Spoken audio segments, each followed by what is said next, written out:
Welcome, everybody, to Before the Commit, episode 30. With me this week, we have a special guest, Steve Thomas from HackNotice. We'll be doing a short segment on News or Noise. We'll be talking about Claude for Legal. With me, as usual, I have my friend Dustin Hillgartner. Hey, Dustin, how's it going? Hey. Yeah, so before we bring Steve on, wanted to just touch on this release from Anthropic this week. Not so much about the feature itself. I think the feature is just more of the same of what I see as somewhat of a disruption of the SaaS industry or just maybe even the legal industry, billable hours and things of that nature. So yeah, the short version is that Claude released a bunch of connectors this week for legal services, legal SaaS providers, a couple different skills. And so it seems like the pros are are in favor of Claude in terms of like being able to highly disrupt the legal market potentially, and perhaps allow for some smaller law firms to be able to compete against larger ones. The downsides are that, law firms are being fined significantly due to hallucinations. So there's obviously risks associated with it, but the tools will get better over time. So yeah, the billable hours, essentially the foundation of all of these like law firms, and the future of that like ability to justify charging like high, billable hour rates for something that can be done, maybe relatively cheaper, might drive the legal market to lower prices potentially. Obviously, things like litigation are much different than, simple paperwork. Yeah, it's very interesting. And I try to draw parallels to an industry that I understand intuitively, like software engineering. And, the scare in the beginning that people had was that it was going to be replacing software engineers. And I think that, at least from my experience, I don't see it replacing software engineers. What I do see it doing is 10xing the productivity of a software engineer who's leveraging the tools, and therefore probably going to make them more valuable over time as opposed to less valuable. And then you get into like the growth versus value company. Are companies going to scale back and do the same that they did before and lay off folks, or are they going to say, okay, we're going to do 10x more and try to expand? So I wonder how that plays into the legal market. I also was very interested in the idea of like what you were saying, like billable hours. Like in my opinion, I feel like the idea of billable hours or seat pricing goes away over time.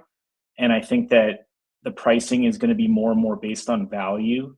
Like you're obviously signing up for whatever service or product in order to get something out of it, something of value. And I think probably pricing will move over time to be usage based on value deliverable. So instead of saying like you've used this many hours or if we've spent this many hours, it's going to be more like we've done this many things or we've finished this many cases, or whatever it is in the legal field that they want to make as their milestones in terms of value. And you see this when you're building SaaS products nowadays. Like seat pricing doesn't really make sense anymore. When you think about agents using seats, like a good example is like in the AI gateway world. Like, do you have seat pricing, or does that not make sense because it's agents using the AI gateway? I was looking over the shoulder of one of my friends who's starting a startup. We were at a poker game, and he's running his entire company off of Claude Code. And I was like, oh, how many Max accounts do you have? And he's like, we got one. And we have like everyone's sharing the same Max account, right? Wow. Now, I don't know if that's allowed or not, but that's the reality of how people are using these tools now. And how do you do seat pricing when everyone connecting is via the API and it's all agents and they don't care about having a profile or whatnot, or and all the typical things that you would have per seat. This type of for example, like in the legal industry, like a partner would bill out $1,500 an hour, and then an associate would then bill at $600 an hour. It's kind of like a pyramid scheme.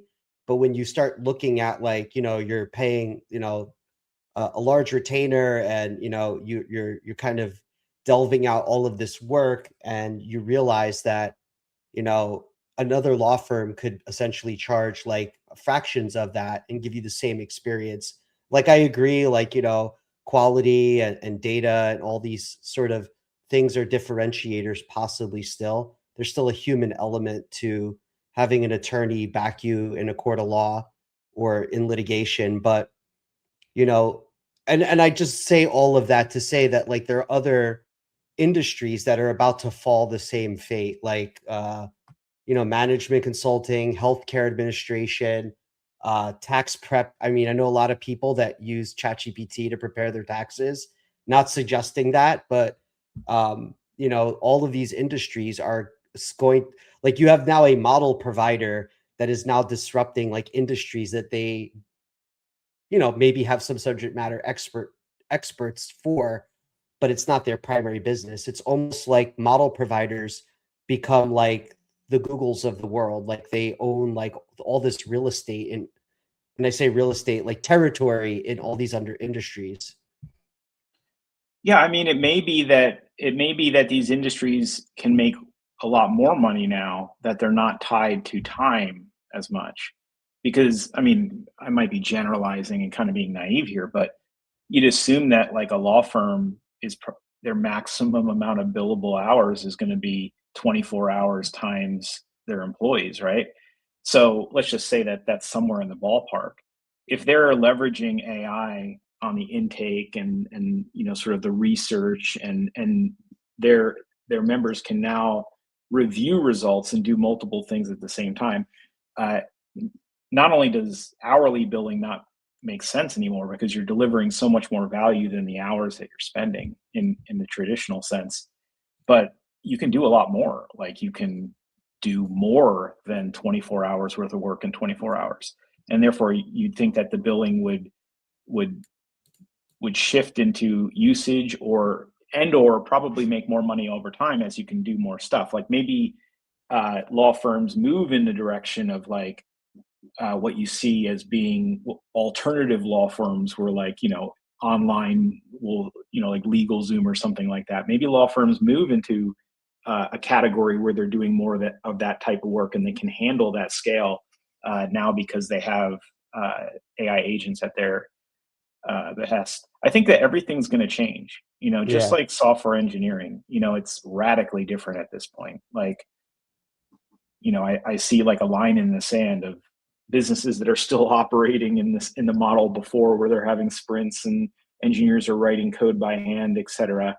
And there's like a new breed of software engineering companies now that are, what they're doing is radically different. Yeah, And I for think sure. law firms will probably go through that transition as well. Yeah, for sure. Mm. So we have a special guest. I mean, this is the episode 30, and we have our first guest on, and really excited about our conversation today. We have with us Steve Thomas, who's the founder and CEO of HackNotice. Steve's been in this threat intelligence industry for a very long time, probably before it was actually a category. He founded a company called Pwnlist, which is an original breach monitoring platform. Bootstrapped it, sold it. Then he went to go and build and run sales engineering at Security Scorecard. And then in 2018, he co-founded HackNotice, based out in Austin, where you are. And so the platform focuses on the problem most security vendors ignore, the human layer. HackNotice delivers operational adversary intelligence for third-party risk, giving you the same level of visibility across vendors and partners that you expect from your own environment. So Steve is a 3-time founder. Strategic Cyber Ventures led their Series A. And with no further ado, let's welcome Steve. Hey, Steve, how's it going? Yeah. Hey, Welcome. Danny. Hey, Dustin. Thanks for having me on. Great. I'm glad you're here, and really excited to have you as our first guest ever. And let's just get started. So you founded Pwnlist in 2012, before threat intelligence was a product category. What did you see then that most people missed, and how did you shape that? How did that shape you when you built HackNotice? Yeah, so Pwnlist was really a hobby site that just took off. It got way more attention than was ever expected. I think one of the core things I learned there was Pwnlist took a hated problem, right? All these security teams had to go and once a week go into like hacker forums and see what files are being shared and see if there's any credentials. And they're being told by management, like, oh, we have to cut down on account takeover. But they were in the world of SOC and tickets all day. And then they had to switch hats, go into the darknet, pretend to be a hacker. So teams hated this. And so Pwnlist offered it as just a service. You become a customer, you turn it on, and it did all of that for you. And I think that that's still kind of the situation today. Threat intelligence is still kind of a hated problem. There's way more people doing it now, but there's a lot of problems in threat intelligence that are just dirty problems. Like people don't like dealing with them. And so that stuck with me. I really like to focus on the parts of cybersecurity that people hate to do, that are dirty and messy and like hard to do in any sort of sane way. And so that's sort of carried with me through all the different jobs that I've had. So like a side question to that, like threat intelligence is like really a very broad category. I mean, I think most people think threat intelligence is like generic threat intelligence, like CISA alerts or Microsoft bulletins. Can you just kind of, for the audience, like enumerate a little bit, like the depth of which threat intelligence can go? Yeah, threat intelligence, for me, at its core, threat intelligence is the entire world of threat actors and everything they do, right? It's like the crime in cybercrime. And yeah, most people think of it as a CISA bulletin or a bulletin about a new CVE, right? The part of threat intelligence that I've always been in has been around what are hackers doing, what are they sharing, and then getting into as much detail of how are they doing it as possible. And the how is always cloak and dagger. You never really know how things end up happening, but you can eventually do some pattern matching and figure it out. Threat intelligence has grown just like cybercrime has grown, and cybercrime's the world's third largest economy right now. And so there's massive specialization. There's criminals that focus just on initial access. There's others that are a part of ransomware gangs. There's diversification. And so the same thing with threat intelligence. So I've focused on attack data, the data hackers are using to attack, and then the events, so actual break-ins, and then taking some steps backwards and figuring out how did that happen, right? So what tactics and techniques did they use? And that's been my area. Even that is a lot. It sounds like that's only a small piece. We don't even deal with vulnerabilities, but it's a massive job. Just because cybercrime is in its heyday and it's growing. And so it's just a constant struggle to keep up to date with it. Yeah, so great context. For those that are not familiar with HackNotice, what's the current pitch for HackNotice? What's your platform actually do? And so what kind of problems are your customers coming to you with, and how are you helping solve those? Yeah, so the big value that we offer is we offer a very different way of handling third-party risk. We take a threat-informed approach or a threat-based approach. So we're a large threat intelligence platform, consuming massive quantities of credentials and info stealer logs, PII, but we take that discipline, which is typically a security operations discipline, We apply that to third-party risk. So we're giving our customers the view of what an adversary would see if an adversary was to look at a third-party ecosystem. The big bet, the big premise that we have is that cyber hygiene isn't really directly related to who's going to be breached next or who's going to be ransomed next, right? If a website is a little dirty or it doesn't have the most up-to-date SSL turned on, we don't see that as being directly related to who's going to be the next big ransom event. But ransomware gangs operate, and they operate like businesses. And so you can figure out how these gangs operate and who are they targeting and where are they targeting and how do they go about it. And so we're really looking at this as taking an adversary-focused approach to third-party risk. Our big goal, our way of helping our clients is help them look from a threat perspective at where the weak points may be in their ecosystem. And then it's not if, but when there's a new ransomware event, we're the first to let our clients know, real-time knowledge, details about what happened, and even helping our clients better understand is there a cascading effect. What's very common these days is ransomware will exfiltrate data and then hold it for ransom and then publish it. And a big concern is whose data is that? If I give Danny some data and that data gets stolen, is it mine? Does that trigger regulation? And so we help with that. So it's much more focused on helping our clients get a better sense of how all these events, you hear about them in the news, how are they really impacting them as organizations? And just as a side note, are you also tracking like nation state actors that might be perhaps targeting organizations of national security interest? Yeah, we definitely are. So we track advanced persistent threats. We track ransomware gangs. We use ransomware almost as shorthand these days because it's the two-ton gorilla in the room. We track individual hackers who sometimes are members of multiple gangs at the same time. We track shiny hunters, which wasn't a ransomware gang, and now it is. And there's even sort of collaborations going on, like Lapsus, Spider.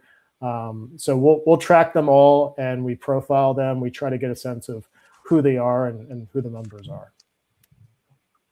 So I imagine that AI has kind of supercharged this whole cyber threat in many ways. I know that I'm getting very personalized phishing attempts that seem to know what I did yesterday and try to exploit it in some way to get me to answer. What are you seeing on the ground in terms of not only speed from breach to attacks, or any other types of attacks that you're seeing that are new or maybe supercharged because of this AI work? Yeah, AI right now in the world of cybercrime is an accelerator. I don't think we have AI on its own hacking. There have been a few reports of AI being abused to hack into, there was I think it was the Mexican government or something like that. So AI is definitely a party to all of this. We see it as an accelerator. We also see a movement from generic to specific. So it used to be phishing, now everything's spear phishing, right? AI knows more about you and can pump out spear phishing faster than the old phishing emails could go out. There's vishing, there's smishing, there's deep fake video. We're hearing more about that. I haven't seen it in the wild, but there's certainly some brokers out there offering that as a service. So AI is making the attacks hit harder. It's making mass personalized attacks easier. I think AI is going to have more opportunity around CVEs. You were mentioning Claude Code and how developers are developing different. Same thing for finding vulnerabilities. So I think we'll see way more CVEs. And then not on the criminal side, but on just the state of the world, there's way more vibe coded projects out there. And so mass quantities of sites, apps that are lower in security than what used to be out there in public. Yeah, I don't know if you saw this attack that came out yesterday. It's not really an attack, but you're seeing this tan stack supply chain issue that popped up where they're able to gain credentials through MFA spoofing and then essentially act as the maintainer of the repo and inject malware.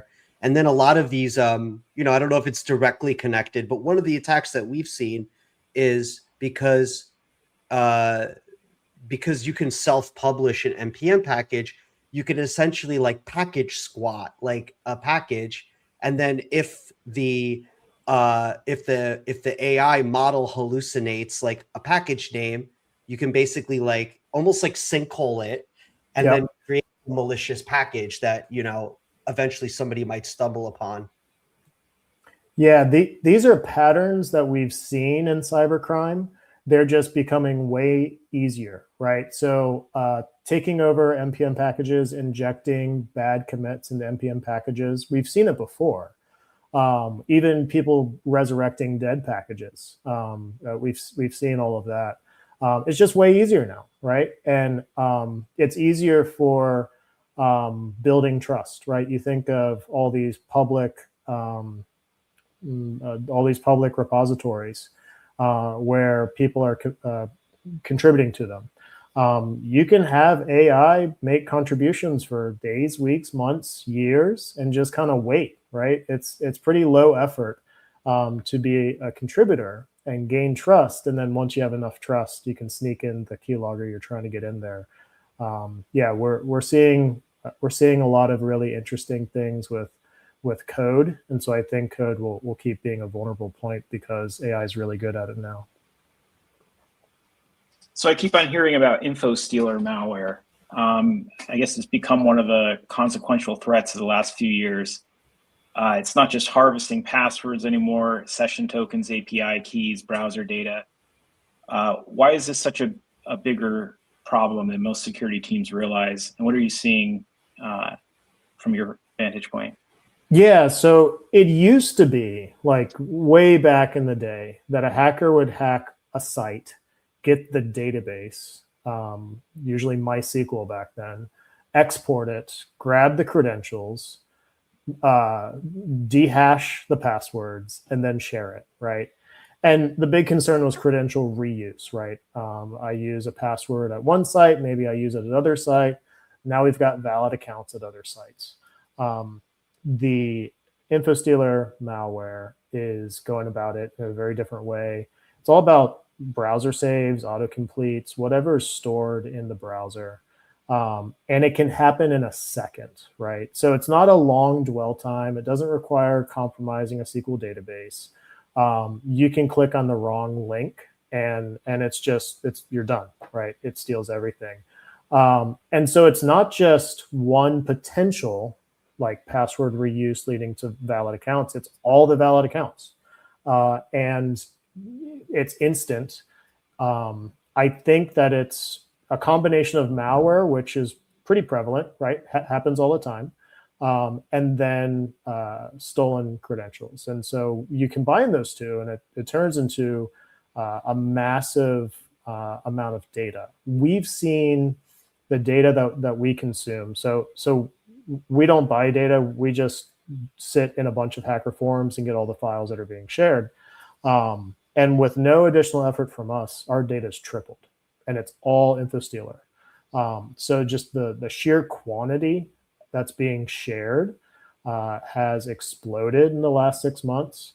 And I think it's just two different trends that merged, and we're right in the middle of the heyday of InfoStealer malware, which 2 years ago really wasn't a problem, maybe 3 years ago, but it's a relatively recent phenomenon. And I can almost imagine that like the existence of provider keys is now almost like a little bit of a currency, because especially once these cyber attacks are being driven by tokens in many cases. I know I've heard a lot of people, especially during the OpenClaw sort of heyday, that a lot of people were getting their provider keys grabbed and then bills were run up on them, and people had amassed a huge bill because of token usage from a malicious source. Yeah, API keys have always been the keys to the kingdom, and now that there's a huge demand for access to AI and the ability to run up massive bills, yeah, it's a recipe for disaster. With how prevalent it is for everyone to be on cloud, everyone to use third-party infrastructure. That's the real value of valid accounts. And almost every ransomware gang uses valid accounts in some way. Some use it as a vector into the business, and some will use it to steal data. Valid account use has always been a top use if you look at like the Verizon DBIR. Yeah, I was going to ask you, besides like valid accounts, are you seeing any other trends regarding, like, I remember there used to be this like they would hijack like your website and like use JavaScript to like mine for crypto. So I'm really curious if you're seeing like, are there like are they setting up AI farms? Are they like stealing GPU usage? Like, how are they paying for all of this like AI usage besides the use of valid accounts? Yeah, I think that we don't see crypto mining anymore. That's pretty easy to catch, and it's more common for keylogger injection, right? So if you can get access to a site, or even better, if you can get access to one of these site plugins, the most common vector is keylogger, right? Just log everything that's put into that site. And we've seen some pretty massive breaches. There was like Cloud CMS. This was a few years ago, but they were just a JavaScript plugin for sites, and had a keylogger injected. Suddenly, thousands of sites were breached, and so I think it's more around stealing data if they can get access to it. Website defacements still happen, but I think the crypto usage is pretty low. But to your point, if I can get access to an unlimited AI account, you know, I can sell that, right? I can go into the dark net and find someone that's got some giant AI job that needs to be done that's going to take a few $100,000, and now it's free. For the illicit work that they're doing, do you see it being a cat and mouse game with providers, or have the criminals kind of abandoned providers and moved on to open source? Do you see the providers as policing this well, or do you think there's still a lot of leaks there? I think that it's a mix. There's always been evil GPT. Evil GPT has been in use for years. When OpenAI released their open source models, they were jailbroken within a day. So there's some things that are hard to do with frontier models like GPT, but not impossible. There's still these backdoors, or still these exploits that are being used to use the AI providers to get done what you need done. And so I think it may be a cat and mouse game in terms of, they're not even CVEs, but like consider them prompt CVEs, right? Like, how can I exploit this prompt to get it to do what I want? But I think by and large, the spear phishing that you're receiving is it's an open model that's running somewhere, and it's jailbroken, because regular hackers don't want to have to trick the AI every time. They just want an AI model that's going to do the work for them. It's quite incredible what you see nowadays. Even things as benign as like comments in your code are potential attack vectors, because you might be operating an open source project and someone submits code in a pull request that has a comment that references the dependency they're using and they misspelled it, but it's a typo squat meant to one day have AI wake up and be like, oh, let me pull the latest version out of that dependency and use the misspelled version of your comment, thinking it's fixing a bug or something like that. So there's like so many vectors now. I mean, if you're an open source project, it's like you've got to really understand like all the different indirect ways you can be attacked now. Yeah, I think trust is going to go through a really rough time. I think open source contributors, I would not be surprised if you have to start like showing ID and do like ID verification before your code's even allowed. But trust between third parties is at an all-time low. Trust between employees and employers is at an all-time low. There's a lot of ways that AI makes everything easier, because it used to be really hard, right? It used to be really hard to try to like trick your way into an open source project. Now you can just submit 100 bug fixes a day and see which ones let you in. Yeah, so I know that, I mentioned earlier about supply chain risks, and I just saw today there's a rise in somebody released like a fake open AI tool on Hugging Face. And so, people pull it down, and it's not for everybody. I mean, most people probably don't know what Hugging Face is. Mm-hmm. It's a repository for data and models that are quote unquote open, if you will. You can retrain them. Some of them are really not open. They're like open weights. So yeah, I'm just curious. You have more companies that are integrating AI into their stacks, SaaS companies. Just curious what you're seeing real time. How does the AI supply chain look now, and where might it be? People need to kind of have their radars up. Yeah, I think that people used to have some level of AI resistance, and there used to be a lot of concern around AI risk. I think that's totally gone now. I think the cat's out of the bag. I don't think anyone is thinking about AI risk anymore. I think they're just thinking, how do we get the most productivity out of it?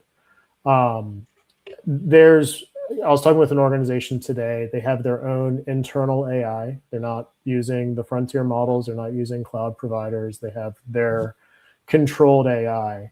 But this was a massive organization, and it was like the first time I've heard that. I'm sure big banks have that, and they're able to recommend to control what AI is being used by the employees. But everyone else is just using, pick your flavor, Claude, Gemini, GPT. And so, yeah, I think people are more afraid of missing out on the advantages than they are worrying about the security issues, which is bad for security, but it's also going to make security all the more important. Very similar to the internet, right? Internet security wasn't even a consideration, and everyone was getting on it. They were using it. They're making use of it. Security was added after the fact. I think we're in the honeymoon period with AI. The companies I talk with are more focused on how can I make use of it and I rarely hear any sort of AI resistance. Yeah, one of the things that worries me is, that, I agree with you 100%. I mean, Dustin and I have talked about, I think Dustin does this analogy of like, it's a magic wand and everyone like realized that they could fly now. They have an Iron Man suit, and, they're talking to Jarvis, and, people are like high, they're euphoric on this tool.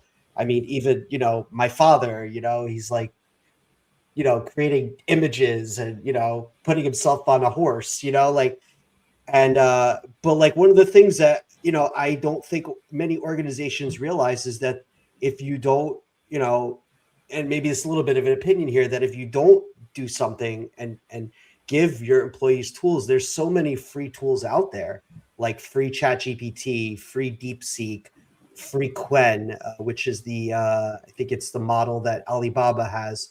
So or whatever it's called, Kimi, I think maybe it's called. But anyway, my point is like, I mean, do you see should people be concerned or worried about, forget about info stealer, like you're literally copying and pasting credentials and giving it to like, China, for example, like by copying and pasting to DeepSeek. Yeah. So we've seen this a bit in terms of some of the fallout. We've seen ChatGPT handing over chats to law enforcement after certain events. From that context, the information you're sharing with AI is way more actionable and maybe legally a problem than your search history, because search history, you could just be interested in a subject and searching for it. With AI, you're telling them intent, and intent is very much a part of the law.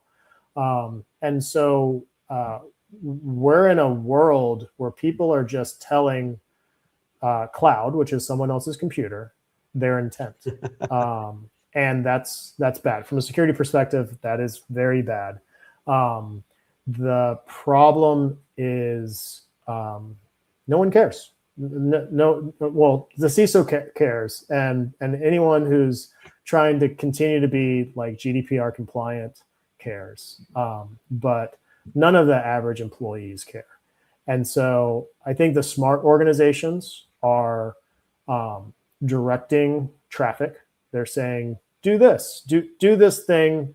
It's our chosen model. It's ChatGPT, but it's enterprise. It's Gemini, but it's our Gemini. Do this, use it, install it on your phone, and then maybe use some sort of proxy or some sort of intermediary. Control it, lock it down. I think that is better than what most businesses do. I think most businesses just, it's the Wild West. Employees are just using whatever they want. And then I don't think we're even in a world yet where we have like prompt intercept because it contains sensitive information. Yeah, I would be pretty scared about what GPT knows. And I think it's going to be rife for like insider trading and a whole bunch of data related issues. But at least currently, right, we haven't felt the other shoe drop, right? Like in cybersecurity, we take it seriously because we've seen the bad, right? If hacking was theoretical, then we'd be like, yeah, but who even does that? Is someone really going to break into my computer? No. Like, it's currently a theoretical problem. I think that changes once we have our first bloodbath, right? Like, let's say we have a massive bank that gets shut down because they had so much violation of banking regulation that like the regulators are just like, this is malicious. You can't be a bank anymore. I think that's what we haven't seen yet. And so we don't have the guardrails, and we don't have the desire to have guardrails because we haven't seen it go bad yet, but we will. Yeah, I mean, you have folks using AI on their personal accounts within businesses. And like you said, this is not like you're using your personal Google account to make a search. Like maybe there's some information to be gleaned there. But one day your ChatGPT account will end up on Pwnlist and someone will grab the password, go in there. And these things are even getting better at memory. So you could probably just get in their account and ask, hey, go through the history and find me something about where I've worked. I'm trying to remember. You're going to find a whole host of intent and like problems you worked on, and maybe even security things that you worked on. And there's going to be a lot of wealth of information in there to be gleaned, or potentially even, things as obvious as API keys and stuff like that. But like you said, there's much deeper knowledge to be gained from these accounts. Yeah, I think people would be pretty scared to share their chat history. I wouldn't share my chat history, right? I think that like husbands won't share chat history with their wives. I think that like people use ChatGPT as a therapist and they share way too much. One of the patterns that I've done when I've needed to talk with GPT about something confidential is I've done like an incognito, which who knows, right? They say they delete it after 30 days, but I've done like a disappearing chat. I've talked it through, but then I've also said, hey, I'm going to delete this. Give me the most dense text you can, fewest words possible, so that when I need to talk with you again, I can load it back in. So I'm basically trying to give it a memory dump so I can use it in the future. I think we'll probably see more of that, right? Like we need to start treating these chats as disposable. And if there's context that's needed, we got to come up with some sort of memory mechanism that's like sanitary, because right now it just retains everything. Yeah, it's a good reason for there to be on device models and like, you know, open source models that are powerful in the future that people would use over a foundation model, or, you know, is at least satisfactory in comparison to provider model. Because the providers are never going to give up that data. They look at it as like a zero-sum game. They either win or they lose. They need all the data they can get. So you sell the CISOs every day. How do you see the difference between what they're scared of in the boardroom versus what you're seeing on the ground? Is there a gap there from what their fears are versus what the reality is on the ground when it comes to AI? Yeah. So the CISOs I've talked with, at least currently, it doesn't seem like they're the ones responsible for data governance with AI. Maybe there's some CISOs out there that are. I think that might be more the chief information officer, right? Or maybe even some sort of regulatory officer. So the CISOs I talk with, they're not too focused on, hey, are my secrets leaking to AI? It could be a concern. I think their concern is like security's been understaffed for like 20 years. I think they're concerned about, am I using AI effectively, right? Do I need more headcount, or can I have AI do more stuff? So like every other department, they're thinking, how do I get the most out of AI? There's like 40 different AI SOCs right now, right? 40 different companies trying to be the next AI ticket system. And so I think CISOs are looking at their historical pain points and saying, how do I make use of AI effectively? But then the big next worry is attacks are going to get way more aggressive, sophisticated, prevalent. Like the internet's about to become a way more dangerous place. And I think CISOs are thinking about, how do I prepare for that? I think there's some CISOs that like are living in the clouds. They're like, AI is great. I'm just going to deploy AI and it's going to like protect everything. And like, we don't need threat intelligence anymore. And we don't need anything. Like AI will protect us all. What was that? A Claude model that came out, Mythos or something, where, you know, we're just going to have AI be the security team. I think that the CISOs that are a little bit more battle tested realize that that their job's about to get way harder. So right now it's about efficiencies, it's about automation, it's about what can AI do today to help me, right? I don't want AI doing change management on my production server, but I do want AI to triage a ticket and let me know if it was user error, or if it's not a real issue, or if this is a CVE I even need to worry about, right? So I think that CISOs are somewhat in the same boat as everyone else. The big difference is they know AI is going to be used against them. And so that's certainly keeping them up at night. So defenders are also using AI. They're feeding threat intel into AI-powered SOC tools and getting automated responses. That I imagine that's only as good as the data you're putting into it. But have you seen what's the difference between the threat intelligence that makes the AI defender smarter versus intelligence that it creates more noise down the stream? Yeah, there's a huge difference. Threat intelligence, again, it's a big space, but a good portion of threat intelligence was security analysts writing reports for other humans to read, right? The human to human communication around threat intelligence, it will not work. It's not going to work. Threat intelligence, to be effective, needs to be built to be computer first and AI first, if possible. So we've had a big initiative to make everything we do accessible to Claude and Gemini and GPT, right? We're releasing an MCP server. We've been deploying our stuff natively into N8N, which is an AI preferred workflow system. Threat intelligence is not inherently going to work for AI. So you have to work to make it come in a format that AI can use. And so I think there's some legacy threat intelligence that's just going to die off, right? I don't think you're going to see an 80-page report on CLOP anymore, right?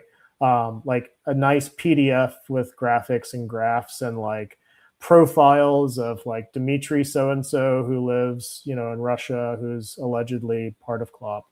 I think that you're going to see much more human in the loop, but computer readable, AI readable. We're even going as far as taking our threat intelligence and doing AI testing. Like, what can AI understand? And then how are the decisions going to be better going forward? So I think it's a complete rethink. Anyone who's been building like automation and APIs, they're on the right path. But anyone who's been building like slick user interfaces and like a lot of explainers, I think they're going to have a lot of work to do. But yeah, it's just a different user, right? AI is the user now. You were talking about seats earlier. Yes, seats don't work, but even building like user experience, UX design, it's going to be AI experience, right? So that's how we're thinking about it. Even within our work, like we're like, how do we test this, right? Because you have to use an agent to even test it, right? So it's a complete different way of building and structuring, but there's some companies out there that definitely get it. And so I think we're going to see more AI focused threat intelligence, AI consumable threat intelligence. Taxonomies are going to be a huge thing. Like we're eventually going to have to standardize on how we talk to AI, like what's the data format. None of that exists. Very true. Yeah, so you've raised from venture capitalists before. I'm sure you're talking to investors who are pouring money into AI security right now, or just AI in general. What do you think that they're getting right about this space right now, and where might they be? I don't want to put you on the spot, but where might they be getting this wrong? Yeah. So certainly not my investors. I'm sure my investors are investing in all the right things, but I think VCs in general are just throwing spaghetti against the wall. They're throwing darts out there and hoping something sticks. Like think of how choppy the AI world has been, right? GPT came out and everyone's like, oh, it's over. GPT's out. And then Gemini came from behind, right? Gemini was not good when GPT was good. Now it's over. Gemini. And then it's Anthropic and it's Claude. But then China releases DeepSeek and everyone's freaked out about that because So like, if you're betting on who's the incumbent today, it's a bad bet. Also, these models cost billions to train, and then we throw them away, right? So it's a very choppy space. I don't think we've seen a space where we spend billions on a model and then we throw it away a year later before. And there's a lot of hype. So I think that some of the companies that are the favorites today have done really good at being hype machines. I think some of them have done really good at making like a slick GPT wrapper and doing some automation around it, like being the interface between the user and the model. I think that the ones that are going to last, the long lasting bets, the good bets, are going to be the ones that have deep problem expertise and then use AI in a way where they're building guardrails so that they get reliable results. Because AI is horrible at giving reliable results. And so you think of the 40 AI socks that are out there. If we've got 20 of them that are just a Claude wrapper, it's not going to work. If we've got a few that are like SOC automation with AI governing the process and checks and balances and like human in the loop, right? If it's architected right, I think those are the ones that are going to last. And so it's a boom. Whenever there's a boom, there's a lot of companies and then a bunch of them die. Like, so I think 90% of all the AI companies are going to die, and they're going to die within the next year or two. But some of them will stick around. So it's tough. Like, I don't have the answers. If I had the answers, I'd be much richer because I would just invest in the ones that are going to take off, right? But I think VCs are afraid to not invest in AI. I know of like one who's been public and they've just said they refuse to. But tech is taking a bath. SaaS is taking a bath. But I think it's going to be the same thing as what always happens. The ones with deep expertise, deep knowledge, unfair advantages, the ones that build it thoughtfully, they're the ones that are going to take off. And also, like, it used to be Apple would put apps out of business, right? Like you'd have the dreaded iOS like announcement. Here's iOS 17, and then all of a sudden, like Shazam is gone because Apple just does it themselves. It's the same thing with AI, right? Yeah. AI is just gonna, Claude's gonna make an announcement on a Tuesday that's gonna make some AI company that's basically a wrapper that has 20, 40, 60 million in VC investment obsolete. Yeah. It feels a little bit, I mean, not directly connected, but somewhat reminds me of the .com era in terms of, trying to, I want to play in the game, but not really fully understanding, like, what are you actually buying? Like, so the VCs that actually have the ability to do the technical due diligence and to actually understand what they bought, and not, like you said, it's like a fancy wrapper that can be disrupted very easily by like a model provider. Like, for example, like what we started the top of the episode with legal, a couple legal tools that were thrown out, and and a whole market gets disrupted in an afternoon. Yeah, the VCs are not startup founders. Like that, they don't come from that world. Maybe 1% of VCs have founded anything. They're not company builders. Usually they come from finance, right? And so like they're accountants, they're CPAs, or they're good at reviewing numbers and spreadsheets and finding when the numbers line up with their models. But even within deep tech, the number of people that could actually make their own AI model from scratch, like, it's tiny. And you probably already work at Meta for like $1 billion. So there's a knowledge difference. to be able to do the level of diligence, it's just not there. Yeah, I think they all want to play in the game. They all want to get it right? They want to be the genius that invested in the next whatever. But it's really hard to parse out hype and which one's pretty and which one's making real difference. I think it's the weird AI companies that are actually going to do really well. I was talking with another person in cyber, and they're just doing micro models, and they're just deploying like 100 micro models all throughout their environment that just did really basic, simple tasks, and they were getting amazing results from it. And that's not what we're seeing from Frontier, right? Frontier is big, bulky, does everything. And so I think there's a lot of plays out there that could work out really well. But yeah, we hear about like Vibe. Didn't Vibe just go public or something? They're worth a few billion now. So we hear about the big ones. Yeah. So, if there's a CISO listening right now and, what would you tell them they need to do before the year ends to get ahead of the AI threats? What would it be? What would be the thing you would tell them to do? Yeah, I mean, until we see AI data governance become a real thing, right? Until there's like a dead major bank laying out in the street, I think that the most important thing that CISOs can do is AI is going to be an accelerator. It's going to be an accelerator for the CISO's organization. It's also going to be an accelerator for all the criminals. And so at least there's a little parity there.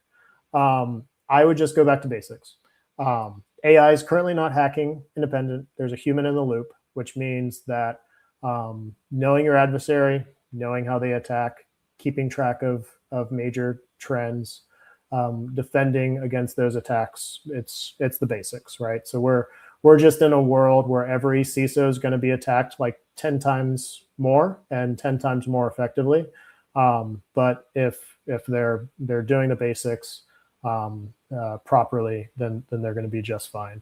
Also, don't give Claude access to your production environment. I've heard of how many databases deleted this week, right, by Claude. Just don't do it.